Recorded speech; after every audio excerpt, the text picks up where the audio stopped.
Hey guys, it's Brandon, aka B.Rich Beauty, aka your beauty best friend. And today's Matcha with me has us sipping on a lot of things, honey. COVID-related news, John Lewis's funeral, Tamar Braxton releases a statement, Black is King is here. Yes, Lord.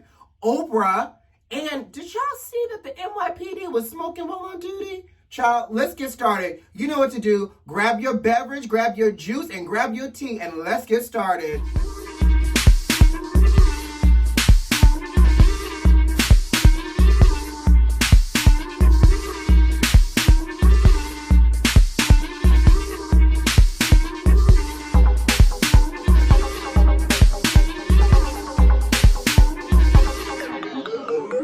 So first up, let's go ahead and just start with where am I going today? Haha, I'm so glad you asked. I'm attending a private screening of Black is King today, in my living room. And so I just got to get dressed for it. So I'm about to serve y'all, a little premiere party makeup, a little black to represent the essence of being Black and all the royalty behind it. But let's start with our COVID-related update. Child.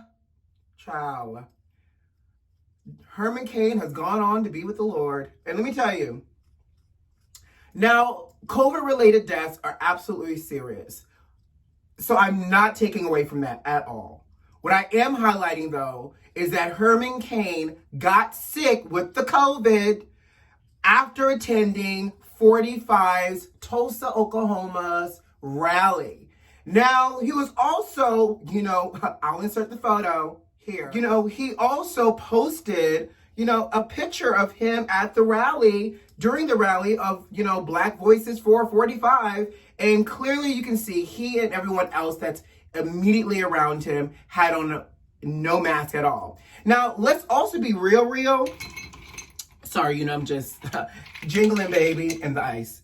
Let's also be real and say that this is also the rally where people had to sign a waiver releasing 45 and his administration and everybody else from any COVID-related illnesses and or deaths. Oops. And in order to attend. So I don't know about you, but that had already sounded fishy. Like, I ain't attended nobody's rally and I have to sign a waiver of my life away. Now, the real shade is, will 45 be invited to do the eulogy? Speaking of eulogies, let's talk about the incomparable, the iconic, the legendary John Lewis. Beauty besties, did you guys watch the funeral yesterday?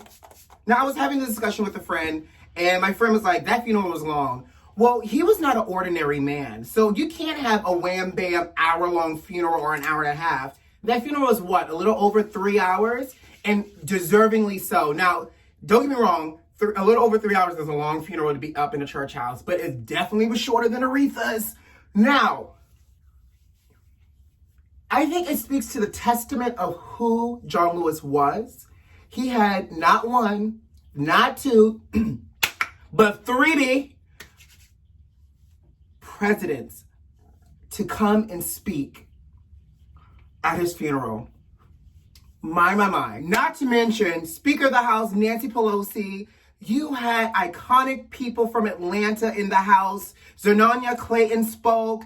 Cory Booker, Kamala Harris was there. His staff spoke so eloquently. It was such an inspiring moment to witness. And then you have the original dream girl herself, Jennifer Holliday, singing not one but 2 songs that took me to church. I don't know about y'all, but I literally was in my house looking for a collection plate to pay somebody. Pay me, I don't know, because I was going through the motions. She sang, only what you do for Christ will last. And I had never heard that song before, but baby, that spin I took in this house over that song, and then she brought it home with Precious Lord, Take My Hand. Now, one of these things, my mom and, my mother's a singer. One of the things that my mom always says is sometimes you just got to sing the song simple, especially when songs are meant to be sung in a certain way. But you can't take away that feeling of church, that good old Southern home feeling of church when Jennifer Holliday opens her mouth. Jennifer, well done. Now, let's talk about the 3 presidents. Now, President Bush opened it up and he said some really amazing words, which I thought was great. life is funny because when Bush was in office, we all had a lot to say about Bush. And a lot of those things were, how he might have not have been the brightest crayon in the box, but his speech was eloquently done. It was authentic to himself. You gotta love good old President Clinton, William Jefferson Clinton, right? You gotta love him because despite what has ever happened in the fabric of his career in the media, he can connect. And he's such a powerful storyteller. And I love the fact that he shared his story, his long-standing history with Congressman Lewis, his little anecdote about his son having this afro, and Bill was President Clinton. Let me be respectful.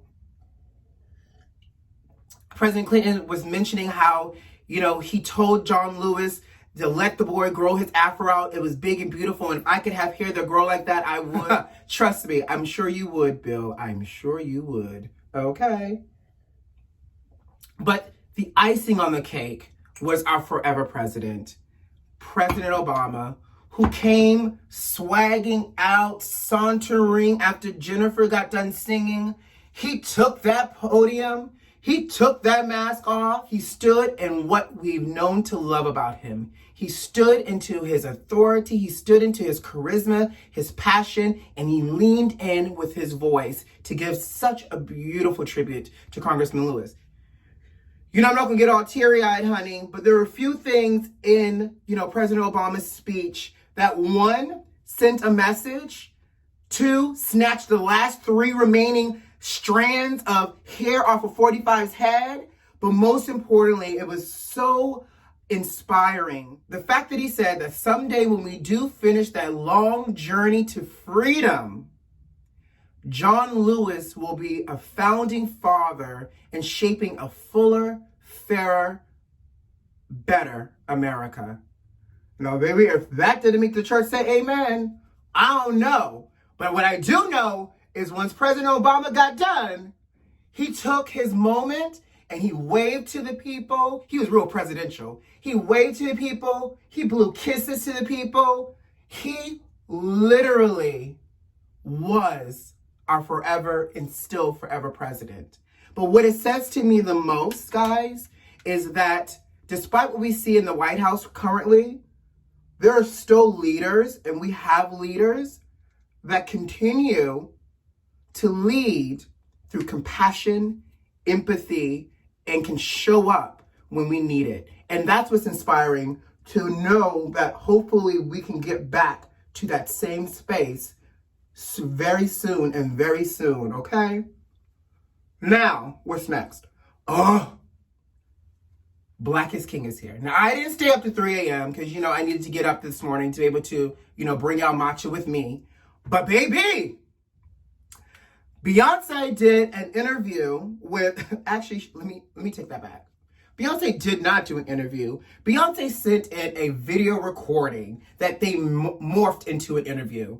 And in the video recording, you a bad bee, literally, when you could send in a video recording to support a new visual album that you dropped. You are not even engaging in two-way dialogue. You were like, let me just go ahead and retransfer you this video message, and y'all can do whatever y'all want with it. That's the power of B. What I think I love from her interview, though, or her tape recording, is the fact that Beyonce says that she created this album as an extension of, obviously, the gift from The Lion King, but she wanted this album to be, and you guys can go to Good Morning America on Instagram and watch this interview if you want to. But she says the goal was to reimagine the lessons from The Lion King for our young kings and queens on the search for their crown. Now, I don't know about you. You know what? I'm a young king and queen. Actually, thank you, Beyonce, for empowering me to find my crown as a young king, partially a young queen. I too am in search for my crown. I too am regal. I too want these lessons from the Let me find my crown. I'll be back. And I'm back. Yes. A sequin beret. This is my crown. Partially because I don't own a real crown like I thought I did. But I said, what's the next thing to majesty? Something that sparkles. So I'm gonna be I'm gonna be wearing this beret for my premiere, y'all. This private premiere. Let me do my brows. So as we're talking about Black is King, I'm really looking forward to seeing what this really represents, because she has, and she speaks about, you know, really working in different parts of the world. They went to Ghana, they went to the Grand Cayman. So they really explored different parts of the world to create a beautifully aesthetic album. And I'm here for it because, you know, she's serving fashion. So, and not those Tina Knowles fashions. Now, Tina Knowles, I'm going to show y'all this picture. I think it's gorgeous. Tina Knowles is a part of this like promo as well. But, you know, at one point, Tina Knowles was also the fashions. But I digress. Now, just to give you guys a little recap of what's going on here. You know, I rode my face. I am really digging this serum after I mist it down with my Magic Radiance. Love this serum. I did a little, because I wanted to look real hydrated for the queen, I did a little La Mer eye balm. This is the eye balm intense, just to hydrate underneath my under eye area. And I just like the way it makes the under eye area look nice and smooth, darling. I did a little bit of Studio Fix through the center. I did not contour, but you know that's real important. So let's go ahead and contour real quick for the kids. Next up, Tamar Braxton released a statement. Did you guys see it? On her Instagram, she did a picture of her and Logan hugging him, and she discussed basically, one, thanking everybody for the support that they've given her. Two, she then goes on to really talk about how basically life, along with her television life, along with her media life, started to really chip away at her and who she is. And she mentions about writing a letter to the network, really talking about how, you know, basically she's overworked and underpaid, and the demands are mounting itself, and she felt like she was drowning, to the point that it chipped away so much at her soul that she felt that her only way out was through her actions. I can't say yay or nay to what a day of a life in Tamar is, but I will say I think that's quite powerful and transparent that Tamar was able to show up with real authenticity to discuss everything that she was going through and to really talk about the hurt. Now, obviously, you know, WeTV has released a statement, and I think they released a statement yesterday saying that they were pushing back Tamar's show, Get Your Life, because obviously it was a big passion of hers to bring that story to life, and it would do her no justice to be able to air it, because it was supposed to air in August, without her being able to properly support it. So, again, big wheels keep on going. And I think it's so important that we realize that corporations will always be here, but we only have one time to pass through on this earth, and we must protect our mental sanity and our spiritual sanity as well. So next up, Oprah, the Lady O, is used her megaphone. In her words, she is using her y'all know I'm still obsessed with this. She is using her megaphone, and she's dedicating the September issue of O Magazine to Breonna Taylor. Justice for Breonna Taylor. Breonna Taylor is sitting. There's a beautiful artist drawing of Breonna Taylor on O Magazine. This is the first time in the history, in the 20 years of O Magazine, that Oprah is not sitting on this cover. She's only shared, do you guys realize how big of a deal this is? She's only shared her cover twice. Once with Michelle Obama, actually 3 times. Once with Michelle Obama, Ellen DeGeneres, and with Gayle when she did her friendship cover. This is huge. I think it's important because everyone has a different way of expressing that Breonna Taylor needs justice, and Oprah knows that she has the power to get this issue in front of millions and millions of people, whether it's a printed mail copy into your mailbox or your subscription into your inbox if you're subscribed to Oprah Magazine. Bravo, Oprah. You know I love you, girl. So thank you so much for calling attention to Breonna Taylor. Now, before we wrap, because y'all know I got Moto Mist on deck, add a little bronze to this melanin magic. Before we wrap, I just got to add a little pettiness to this video. The NYPD said we are bringing the smoke today. Honey, 2 NYPD cops got caught on film smoking hookah.